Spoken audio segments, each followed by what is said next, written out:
This conference will now be recorded. My name is Tim. I'm an alcoholic and an Anon. Can we please have a moment's silence? This workshop is for members of Al-Anon, S-Anon or other Anon fellowships or those interested in the subject matter. We will examine the 12 steps of Alcoholics Anonymous as they can be practiced to solve the problems arising out of alcoholism or addiction in someone we are close to. We are not affiliated with any particular 12-step fellowship. Our views are our own and do not reflect the position taken by any particular 12-step fellowship. This is not a substitute for membership of or attendance of a 12-step fellowship. We are merely to share our experience. If that experience is beneficial, we are pleased. Each week, a number of presenters will present on the step in question. There will then be room for questions and answers plus discussion. The sessions will last an hour or so. During each session, send the organisers any questions you have using the chat function. We're recording this session. Audio recordings of the workshop plus written materials are made available at the workshop blog. Links are posted during the meeting. And today we're examining step 11. I'll start off by giving a formal presentation of my understanding of the step. There will then be other speakers who will go into more detail about how their experience informs their understanding of the step. And now there is a full note available on this step with, as usual, the text and then some commentary below. It's pretty long, so I'm not going to use that today. It's available at the blog. There's also the list of quotations from Al-Anon and S-Anon literature as well, which is available at the blog. So you've got all the written materials. We're going to take the big book neat at the moment, today rather. So let's start at the top of bottom of 85. Step 11 suggests prayer and meditation. We shouldn't be shy on this matter of prayer. Better men than we are using it constantly. It works if we have the proper attitude and work at it. It would be easy to be vague about this matter, yet we believe we can make some definite and valuable suggestions. Now, it starts off with when we retire at night. And there are lots of theories and explanations as to why the step 11 reading starts with the nighttime stuff. Maybe in your tradition, the day actually starts with night, with in the evening, and then goes through to the following evening. But that's a sort of just an interesting parallel. But to me, I think there are two good reasons for this, and there may be lots of others. The first one is we've just discussed step 10. And step 10, continue to take personal inventory.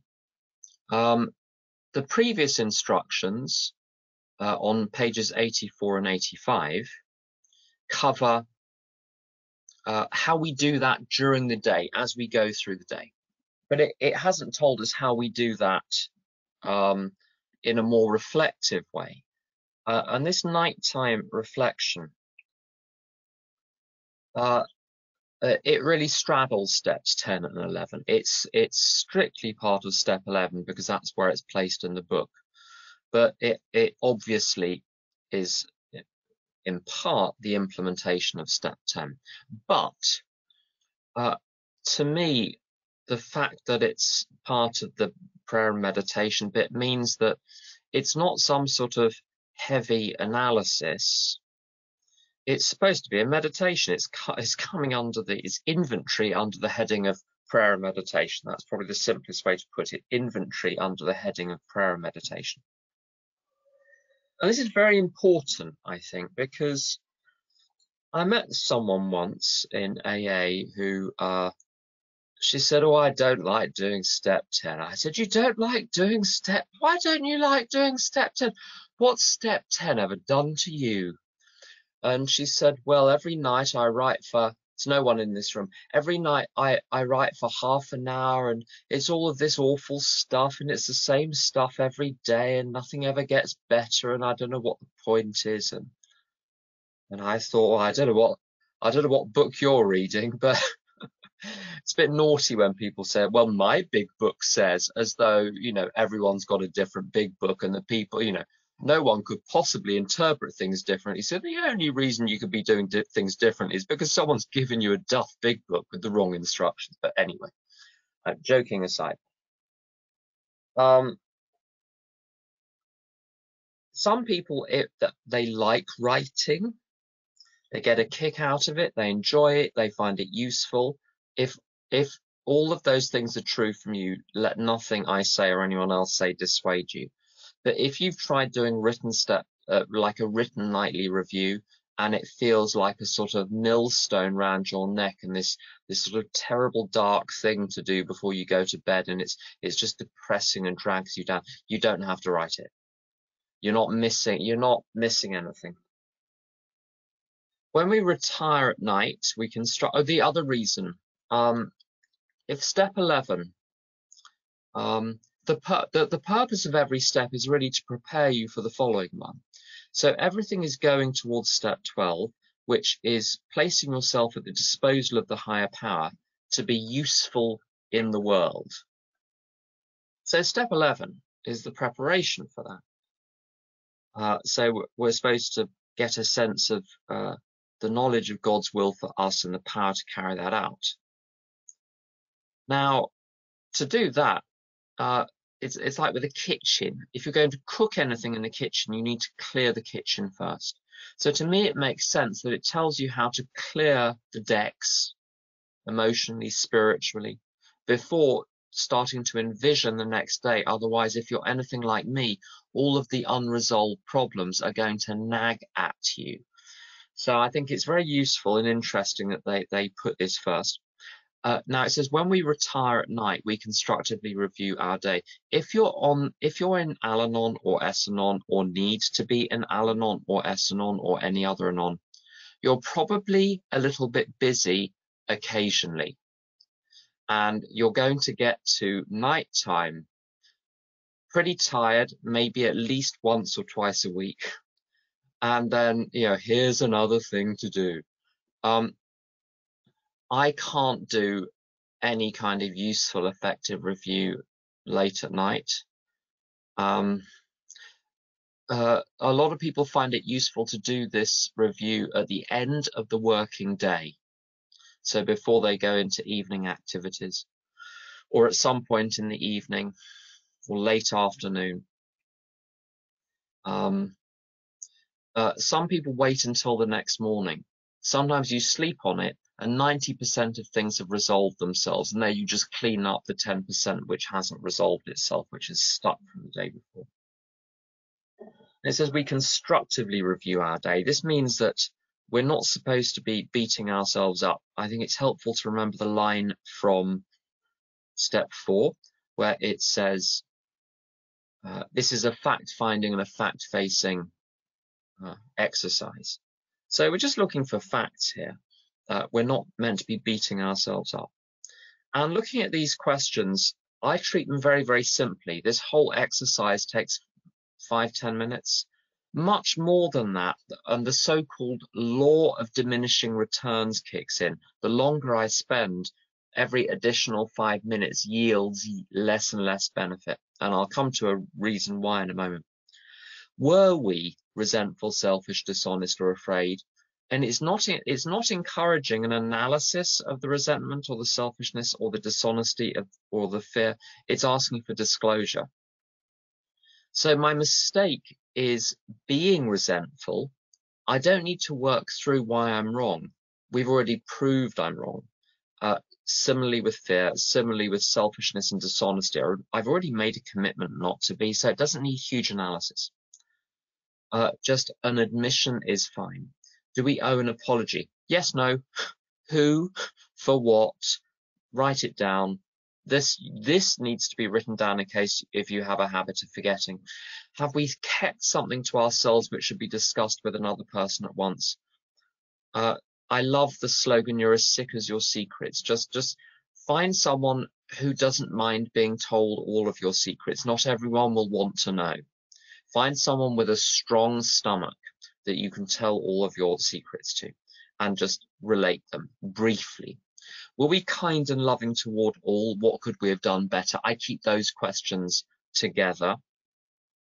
I'm looking really with kind and loving at how I've behaved with other people. I think of kindness as positive acts, and being loving is to do with the tone in which I do it, the spirit in which I do it.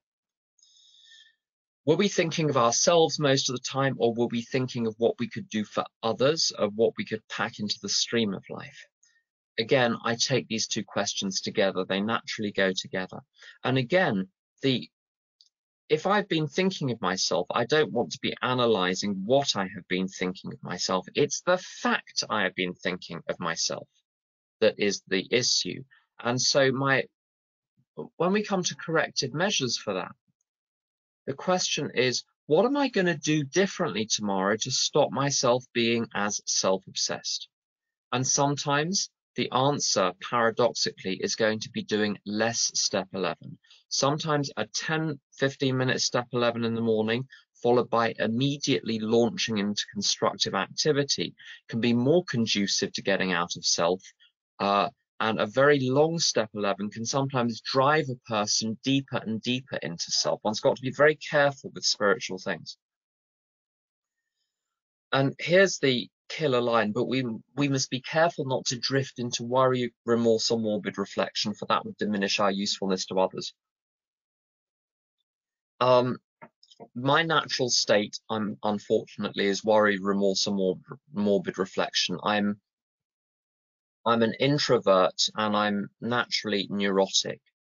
Now, these have benefits, so they're character traits, really. The negative side of those character traits is introversion and neuroticism. So this is why I've got to be very careful with step 11. When I was about 2-3 years sober, I realized I wasn't doing much in the way of meditation, and I tried to do mindfulness exercises where you're just sort of left with you. It's you and your mind and nothing else. And I'm going to whisper this, I became suicidal within minutes. I think there's a reason why on 86 to 88, meditation, in their words, is really about directing your thinking rather than leaving you to your own freestyle devices. And again, if you're finding mindfulness helpful, obviously don't stop doing it. But if you try it and it makes you worse, stop and leave it for 10 years. You're officially allowed to leave it for 10 years. And then come back when you're kind of less mad. And maybe you'll come back 10 years later and you're less mad, but you're still not ready for mindfulness. Okay. You're allowed to just follow this and to have it be enough as far as the program is concerned. Oh, someone's got a question. I love questions. I thought that, have we kept something to ourselves which should be discussed with someone, with another person? Meant, do I need to clear or share with someone who I have an issue with? I think obviously it can be read however you read. I think Kim's dropped out. Yeah.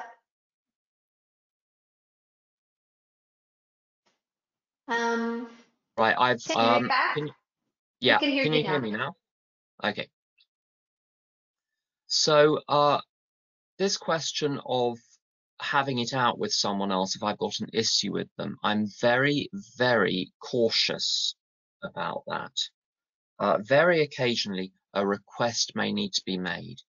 Something will need to be, that is certainly the case. So sometimes this question prompts me to discuss certain things. But this is where tact and consideration and diplomacy come in. I've made the mistake of, on the back of this, having it out with someone without really considering first how best to do that or who to do that with.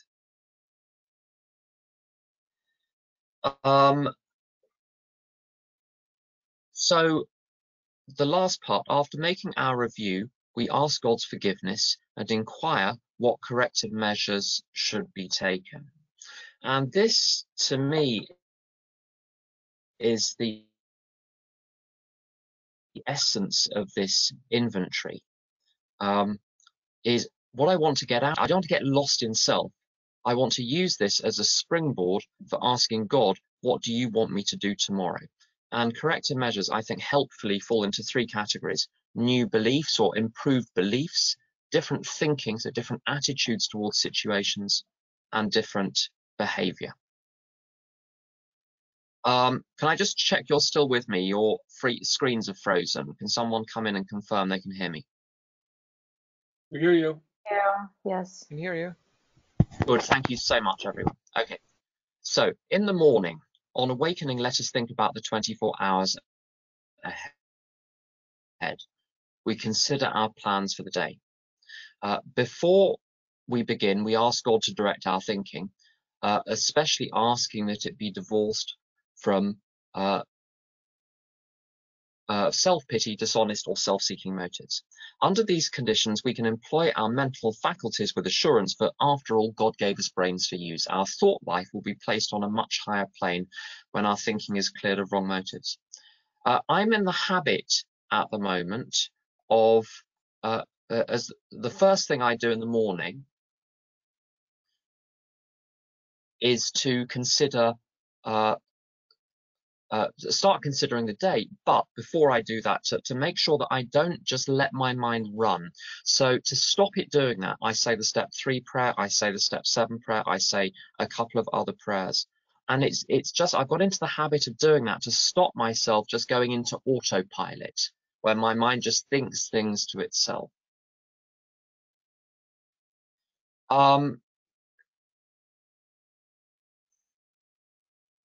My mind, left to its own devices, just worries and frets and attacks. Now, it's capable of higher activity, but it's got to be placed on that level.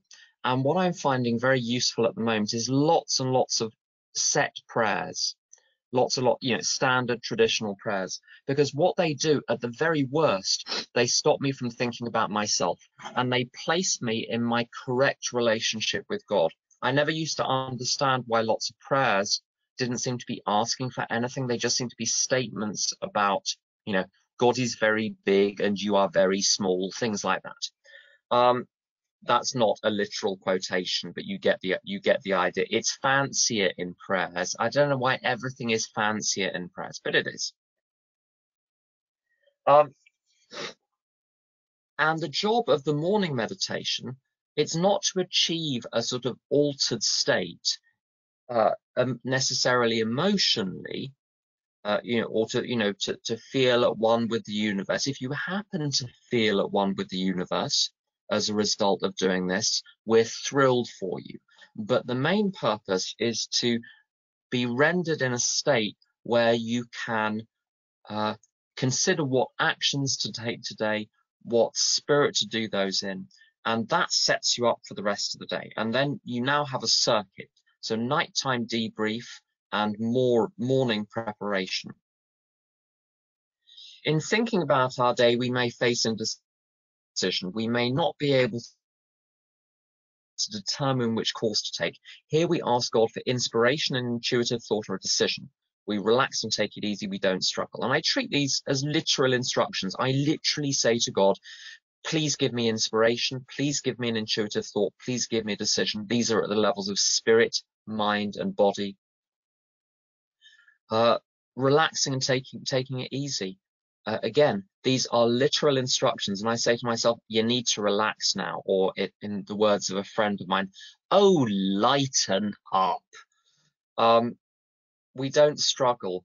If I don't know what the answer is, fine, leave it. Come back tomorrow or next year or something. You don't wrestle with this. And the next little paragraph or half paragraph is about the dangers of relying on prayer. If you have a good idea, check it out with someone. And then if it's still a good idea, go and do it.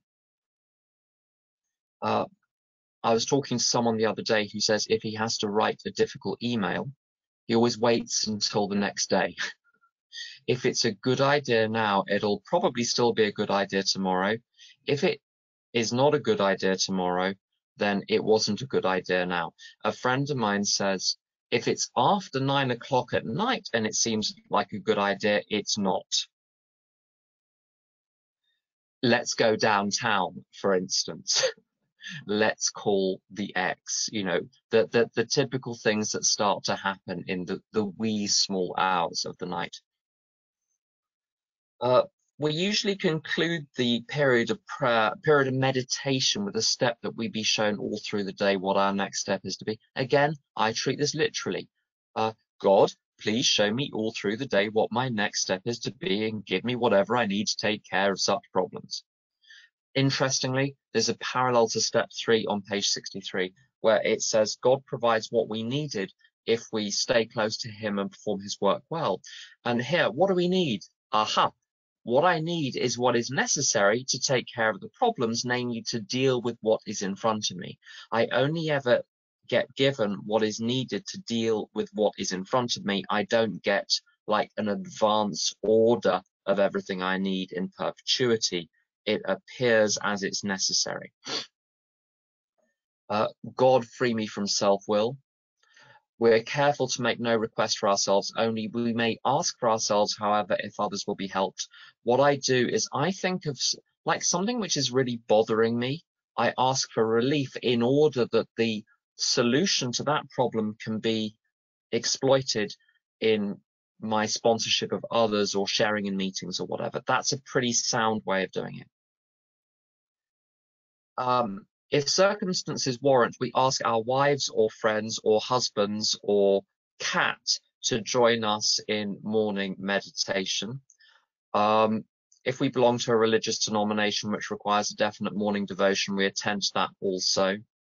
If not members of religious bodies, we sometimes select and memorize a few set prayers which emphasize the principles we have been discussing. I can't tell you how useful it is to have a whole bunch of preaching, as it were, to the choir here, maybe, but to have loads of set prayers memorized, because if you don't know why, if you've got a load of set prayers memorized, the smart money is on the Psalms.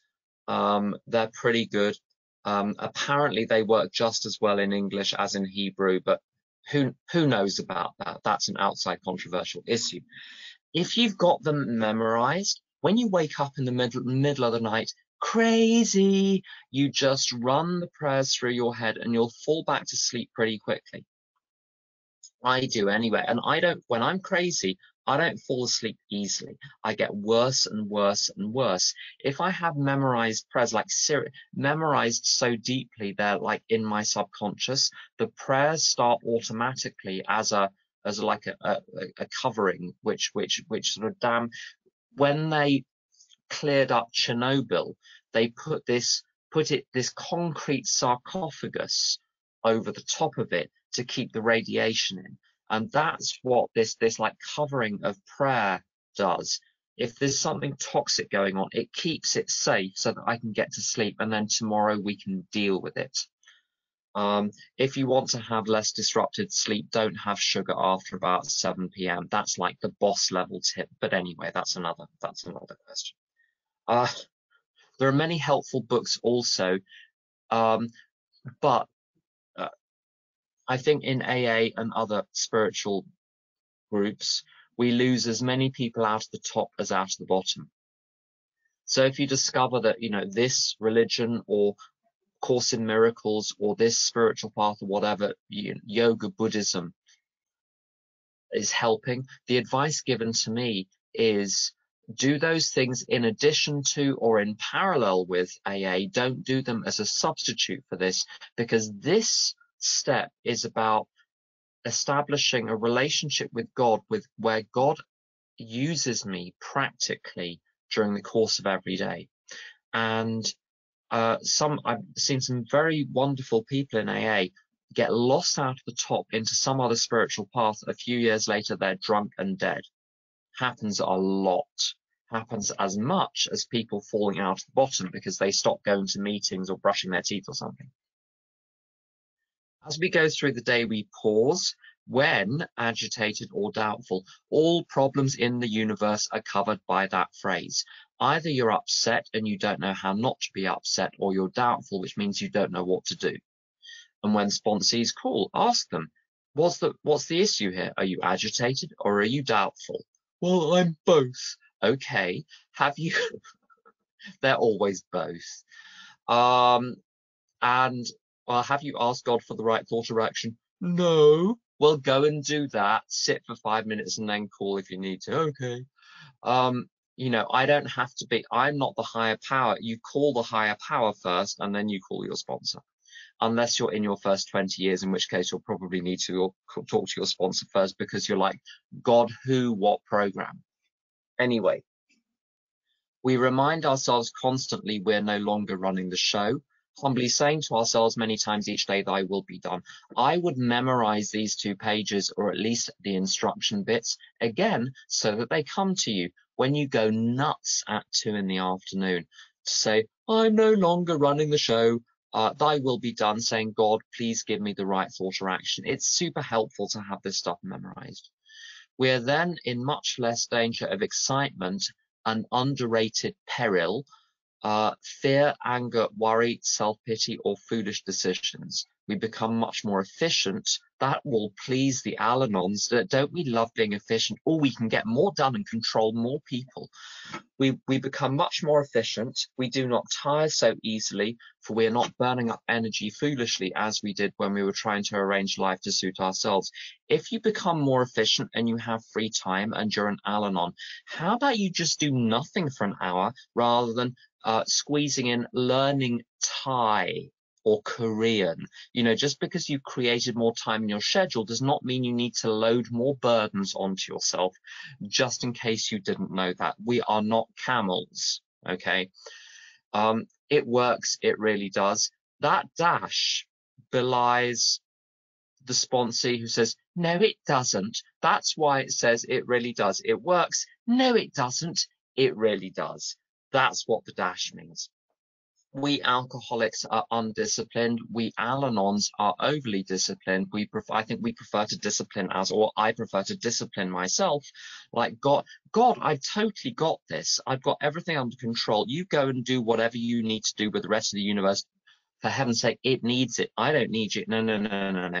God is supposed to be disciplining us in the simple way we've just outlined. But this is not all. There is action and more action. Faith without works is dead. The next chapter is entirely devoted to step 12. We're going to have 3 sessions on step 12 on spiritual awakening, helping others, and practicing these principles in all our affairs over the next 3 weeks. One little question we had, what is the difference between selfish and were we thinking only of ourselves? There are many interpretations. I take selfish to be where I'm putting myself first practically.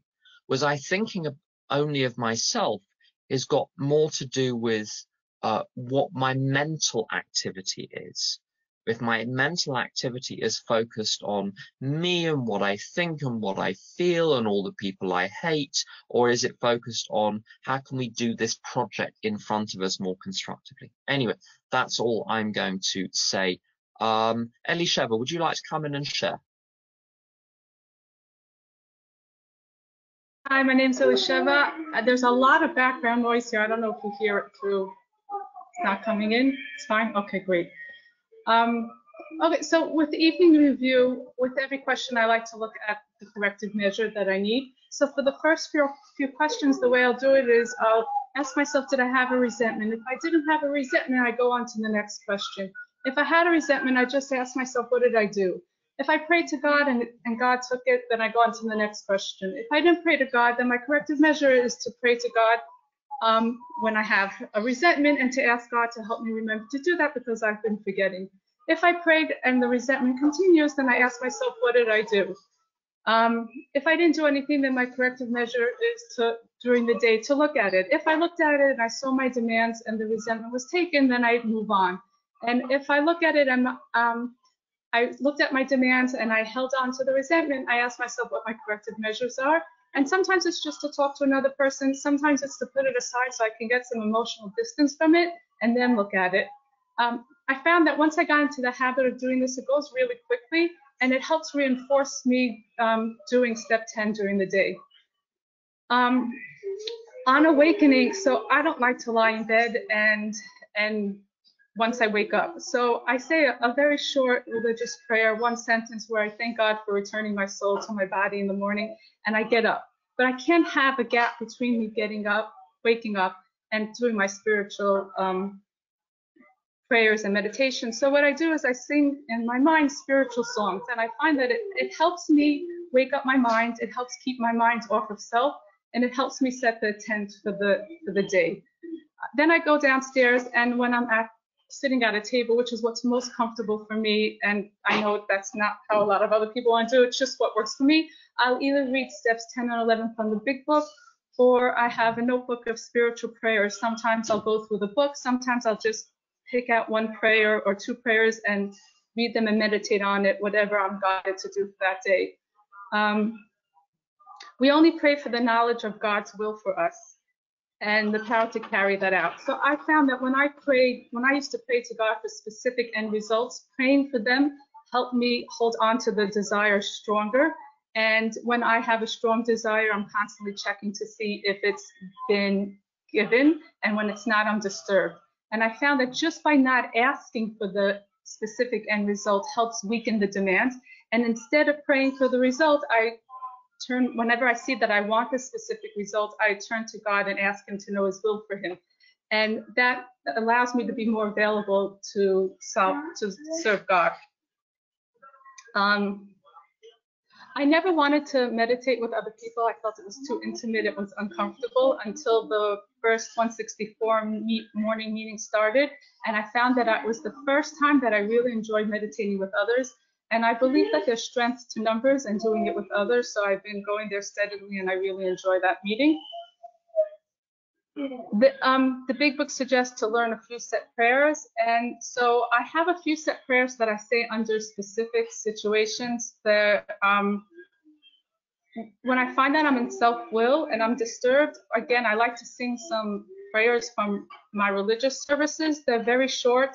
One of the ones that I say is that I give you, God, the crown of kingship. And the other one is that I request, God, purity of heart so I can truly serve God.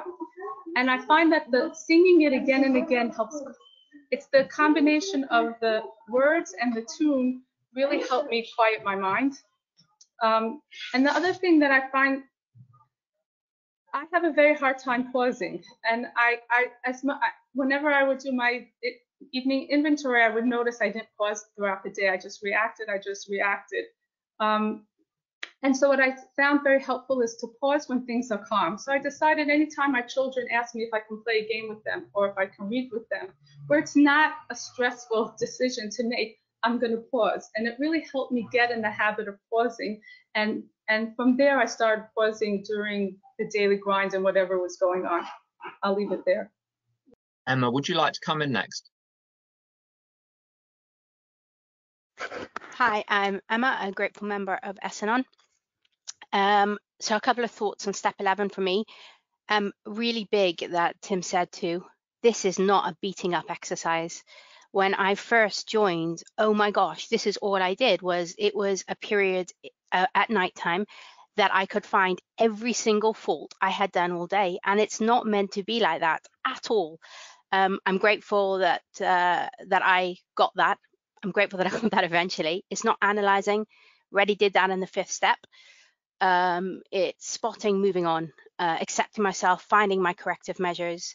I have a blockage memorizing step 11. I have absolutely no idea why I have a blockage, but I have a blockage. So I have this written on my phone and it pops up at me and I just answer the questions as I go along. So it's okay, I found for me, that if I can't memorize it, I decided again, that's not something to beat myself up about. I just can't do it at this moment in time. So I have it there, and it's there, and I'm able to refer to it, and I go through that. I also have it on a piece of paper for days I can't use my phone. I use the one from 164. I know it's very clear in the big book, but I quite like the layout of the one on the 164 blog. And if there's loads on there, find one that works for you. That's kind of how I found it. I personally have somebody I go to at the end of the day, so I don't go to sleep with anything held back. So we connect at the end of the day. Often we send our step 11s to each other if something's going on, and it's just something that works for me. It doesn't mean that anyone else has to do it. It's just something that I find is helpful. I take the corrective measures that I have in my evening review, and I put them on the screensaver of my phone, so they are with me during the day. I also put them on the back of my mirror in the car because I travel around a lot, so they're with me, and I find by doing that they're more conscious in my mind. If I see something coming up repeatedly on my nightly review, I take that to my sponsor. I find that helpful to me.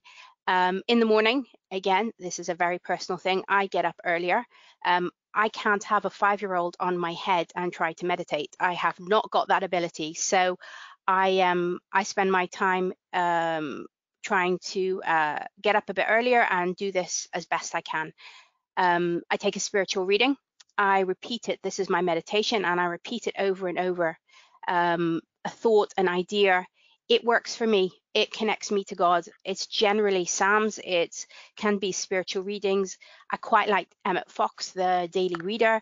I also have a book at the moment from my tradition called Sanctity in My Heart. That's about this. These are things that just speak to my soul at this moment in time. In 6 months or 5 weeks, it might be completely different, but at the moment, that's what it is. For me, step 11 is finding my way of conscious contact and connection. I started in step 2. It's a process. Prayer and meditation helped me connect to God. It took time for me to find my way with it. And I think anything is good as long as it feels good for you and you're getting somewhere with it. I heard an amazing quote about this, that I am not what I think and feel. I am witnessing what I think and feel. And when I do that and I take myself back from it, I feel that I am more present and more still with it. Again, with the prayer, I used to worry. It's said that worry is praying for what you didn't want. So now I take the time to actually pray and pray for the things that are good for me, that they help me. I ask to be useful. I do what Tim says, really. Take each of these things literally and pray for that. I can make things really complicated. I'm a really complicated person, and this is really simple. I don't have to make it more complicated than it is. This is about building a relationship with God. It's about, for me, without dialogue with somebody, I can't have a connection. So I find my way with that. I find it hard when it's God's will for me. I find to know better what's not God's will for me. So I know I have to be emotionally sober. Anything that's not that, I know is not okay. I just want to leave you with a last thought. I heard this from Rabbi Jacob Rubenstein. I hope this helps you. My thoughts are not who I am. They're like garments. That's what they are described at. I like my top, I like my skirt, but they're not me. If they get dirty, that's not me. I can wash them off and start again. And I think for me, remembering that I can't go around and say just because my top is dirty that I am dirty forever. No, I have to stop in this moment, be present with it, and say, no, my thoughts are just a way of they're my thoughts, and I have to learn and train how to do this differently. And this is just a process to do that, and to be kind to myself and gentle with myself. And look, I know I'm going to get there. I see other people in recovery doing this every day, and I know that it works. It could work for little old me. Thank you for listening. Thank you. Before the next speakers come in, could I ask them to steer a little bit towards the question about healthy boundaries and self-care versus being selfish? I'd just say one tiny thing. The basic principle of that is really, to me, is actually really simple. I can't fix, change, or control anyone else. I need to live my own life. Now, but how to do that? Basically, I learned it by presenting about 2,000 situations to sane people with about 1,000 years of recovery. And situation by situation, a picture got built up of how to implement this. Unfortunately, we can't give you, there's no like algorithm for solving every situation, because basically it's about judgment and understanding. It's not a mechanical thing. You try and apply it mechanically and everybody's arms and legs get yanked off. Anyway, I think Osher, you're up next. Hi, everybody. I'm Osher. I'm a member of Al-Anon. Thanks.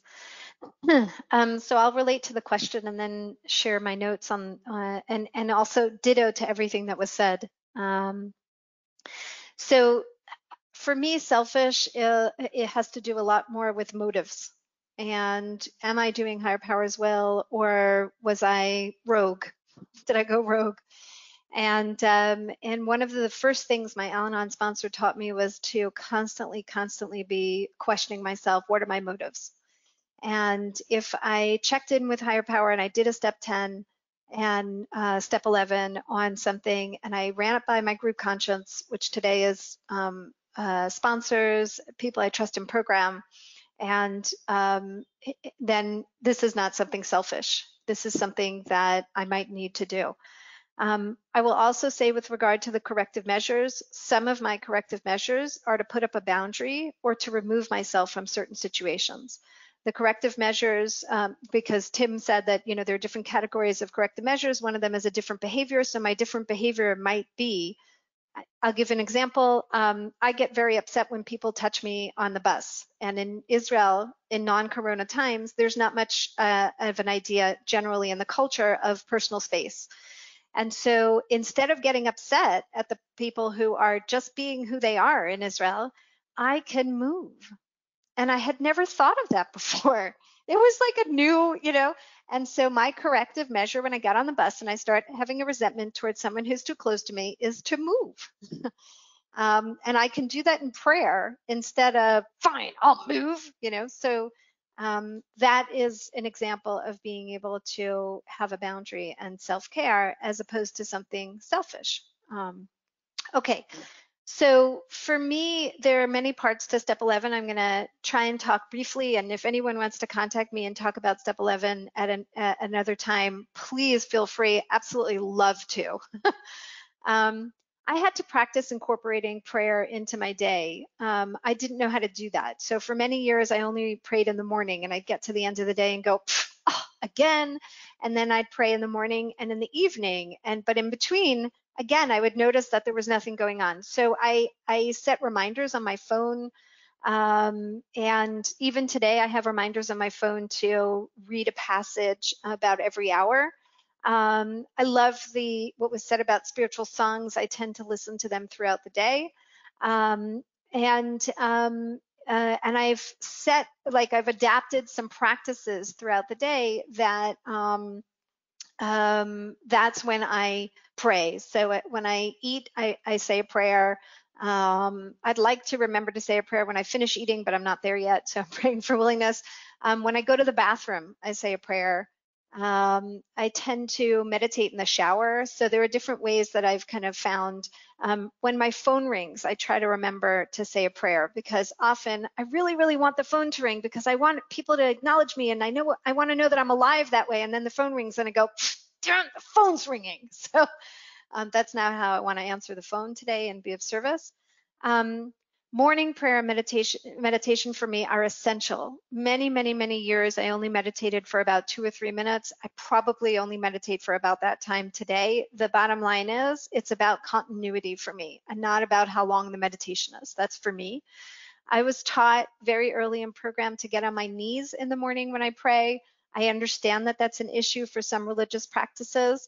I have found that it brings with it amazing humility, and I was taught to remember to get on my knees in the morning by leaving my car keys or my toothbrush under the bed, and then I have to get on my knees to go find it. And so that was very helpful. The review of the day I've done for many, many years in writing. I did try for a few months recently to not do it in writing, and I just did not find very much benefit to it. And so that's me. Today I do similar to what was shared, that I share it with somebody else. It really does take less time today, and doing it kind of very, very pointed. The most important part of it is the corrective measures for me. I try to keep the corrective measures, they're part of some of my prayer and meditation in the morning, and so I read through my corrective measures repeatedly, not every day, all of them, but a few of them each day, so that I can have a reminder of what's true and what I need to be doing. If I find myself overwhelmed, which I find less and less when I make a plan for the day. The plan for the day at the beginning of the day is so helpful to me. I have such clarity. And so then it's just like, tuck, tuck, tuck, you know, I can go through the plan. But sometimes days don't go according to plan. Just a few. And so when I find myself overwhelmed, I typically find that that is a buzzword for me, that I need to work on step 3 and turn things over. And so I like to be able to pause, close my eyes, take a deep breath, and just say, okay, higher power, what do you need me to do next? First thing that pops in my mind, that's what I do. And I do that a lot throughout the day. It's really been helpful to me. And the answer sometimes, I would say most of the time, are these mundane things like answer this email or do the dishes, right? It doesn't, doing God's will doesn't have to be speak at a convention, you know, like reach out to a, you know, an Anon who's suffering, right? It could just be the simplicity of, I don't listen to my body very often because there's so much more to do. I need to pee. I'm going to go to the bathroom, you know, like, I will say that I've learned over the years that if I am begging higher power, that is not a prayer. That is telling higher power what I think higher power should be doing and is not doing. That's a mistake that I've made. I have awakened is the wording that's used in step 11. I find that I love saying that in the morning on many levels, because not just physically have I awakened, but higher power has opened my eyes to this new day. And I ask higher power to direct my thinking. That's something that that's language that I have incorporated as kind of a go-to, as Tim suggested. And I'll end with the paragraph on indecision is literally how I make decisions. I don't know about any other Anons, but making decisions can cause me an immense amount of anxiety. When I first came into program, I had no idea how to make decisions. I didn't want to take any responsibility. You know, I wanted you to make the decision so I could blame you for it later. And so indecision for me is a big deal. And it doesn't have to be huge decisions like, you know, should I change jobs? It can be a small decision like, should I go to the supermarket today? Those can be very, very big issues for me with anxiety. No longer, because I really do follow the paragraph of indecision. And I've found time and time again that if I do all that I need to do with regard to making a decision, whether it's working through it with an action plan and gathering information, that my higher power will resolve the situation. You know, as soon as I relax and turn it over, and literally every time it comes up for me, I remind myself it's in higher power's hands, then the situation resolves itself, and it's very easy, much more easy to come to a decision if I need to. Thanks. Evan, I think it's all yours. Sorry. Hi, I'm Evan, grateful recovering member of Al-Anon. Well, thank you for everybody for shares that were very clarifying for a lot of things. For me, I get up early in the morning. I am an early riser. For me, there's no such thing as too early in the morning. So with that, I get up. I as an Orthodox Jew, I have a set prayer service that I go to, sunrise prayer service, and I need to get up before that to do my morning routine, to start my day on the right foot. And I have a series of prayers that I've written for myself over the years, working on the defects of character that I find separate me from my higher power. and whatever other things that I need. Some I use for a short amount of time, some I use for a lengthier period. And I start my day with that. At the beginning of that, though, I start my day with going over my first step and reminding myself that I'm powerless, and I need to let go of my ego and remind myself that God is running the world, and to be cognizant of the fact that everything I have comes from Him. And then I'll go through my various prayers and meditations. I'll read from several books of daily readings. The Courage to Change I read every day. Several other non-conference moved readers, but I go through those every day before I start doing anything else. I remind myself that my biggest defect of character is being judgmental, and that I can't be a servant of God if I'm trying to be the judge. And I look for whatever other character defects, I said, what I'm working on through the day. And then I remind myself of certain things, that practical things, technical things that I know are important for me for today. So there was a time that I was having a very difficult time at work, so I wrote myself several reminders about how I would like to behave during those times.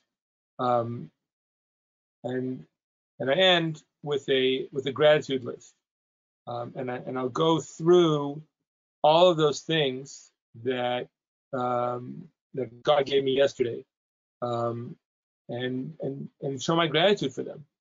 And they start with the simplest things, that I'm able to stand up in the morning and move around, and that I can see and hear and smell, that my body works.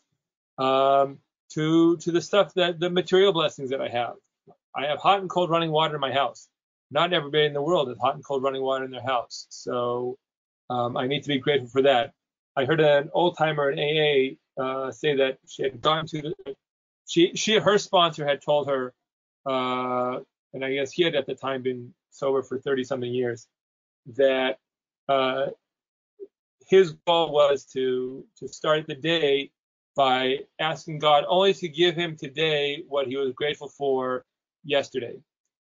And I'm not quite there yet, but it's a reminder to me that I can't start my day without that gratitude, without that realization, that meditation on all the things, the blessings that my higher power gives to me and my family, and allows me to provide for other people, which again is not, I can't say that that's me.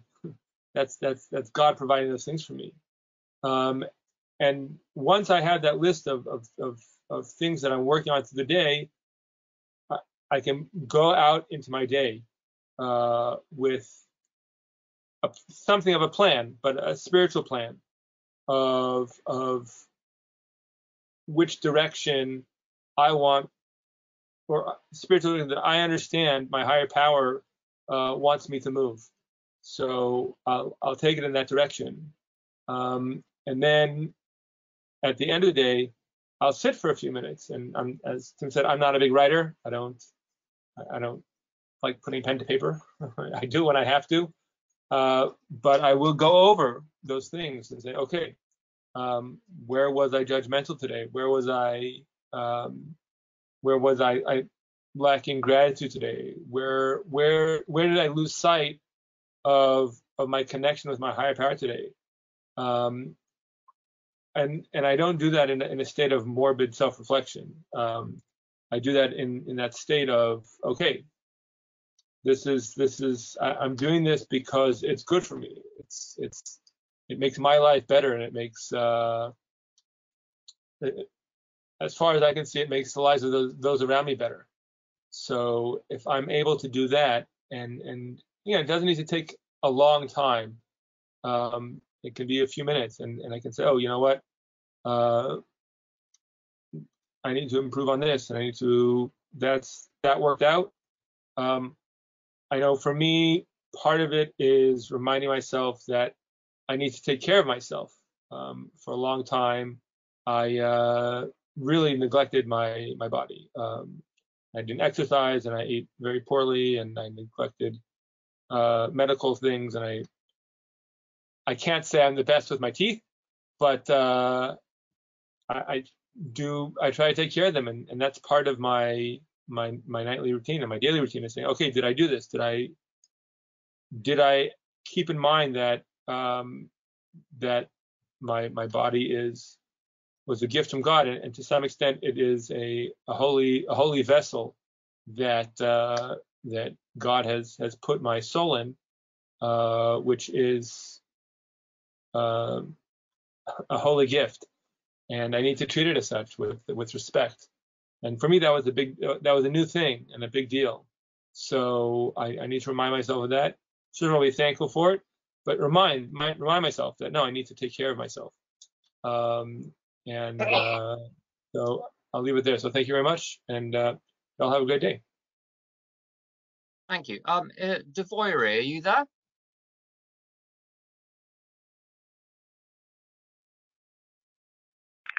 Yeah, hi. Hello, it's Devoyre. I'm a grateful member of S-Anon. Thank you for all your shares. I found them really useful, and I related a lot to what was shared. I want to share my experience. Like what was shared before, I find that in the beginning, and it still does happen to me occasionally, this nightly review gets left for when I've finished everything else I had packed into my plan for that evening, and at that point it's much too late, and it's not a very productive exercise, and I'm taking that completely literally, as it's the last thing before I go to sleep is not it doesn't work for me, and I have to put it in at a time where I still have I have a better thinking and more time to sit with it, even though this is it's not worry, remorse, and morbid reflection, which was a lot of this. That was a excellent the beginning opportunity for me to see exactly where I went wrong today, to see that I'm doing this all wrong. It wasn't useful. It didn't lead to any improvement the next day, and I worked with my sponsor, and I had to find a way that this is not a 4-step inventory every evening with judgment on how I'm working the program. This is a review to spot what went on and to put in a corrective measure for the next day. I make my corrective measures part of my morning meditation that I should remember the next morning, or otherwise it generally won't come up throughout the day. So it's something I sit with and pray and ask God to help me correct this the next day. I find it quite useful that I have memorized this, and I find it useful to have this in my head because there's a lot of instructions, and these instructions do work. And generally, when I find that things are not working in my life, it's because I'm not following these instructions, and it's helpful for me to remember it.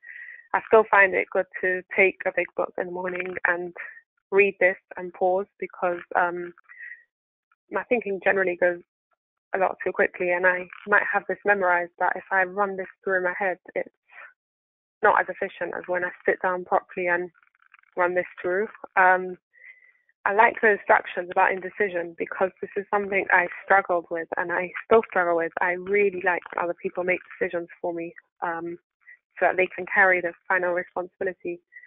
I used to think that that's what having a sponsor was all about. There's someone who's going to make perfect decisions for me, and I'll just follow them. And I think my sponsor taught me pretty quickly on that this is not her job. And what I'm learning is that I can take this, when I have indecision, I don't have to be able to know I can just turn over to God and know, relax and take it easy and don't struggle. And this is something I have to remember. And many times through gritted teeth, relax, take it easy, do not struggle, let it go. God's taking care of this. And I find when I've let this go, it's okay because God is taking care of this, and I will have clarity when I need it. And even though it's not at that present second, it's okay if it's not at that present second. I find that I'm needing it straight away. So praying in the morning to ask God to take it, and then throughout the day saying, God, please give me clarity in your time and give me inspiration. I find that very helpful for me. I also find it about praying, just praying for God to help me be of service and to do his will instead of giving my demands for God, because when I give demands for God of what needs to happen, I'm just back to where I was before I did my first step 3, saying, God, this is how the world needs to run. I'm the director, and please make sure this happens. And then I focus on that. So that's not very helpful for me. Thank you for listening. Lovely, thank you so much, and thank you to everyone else who's participated. We're back for the first of 3 sessions on step 12 next Sunday, which will be on the spiritual awakening. We'll be here at 10 o'clock as usual. Please unmute if you care to and join me in the serenity prayer. God, the serenity. God, grant me the serenity to accept the things I cannot change, the courage can, to change the things I the can, wisdom to know the difference. the wisdom to know the difference. Thanks. Thank you very much. Thank Thank you. you, Tim. you. Thank you, everyone. Thank you for the meeting. Could you speak up? Bye.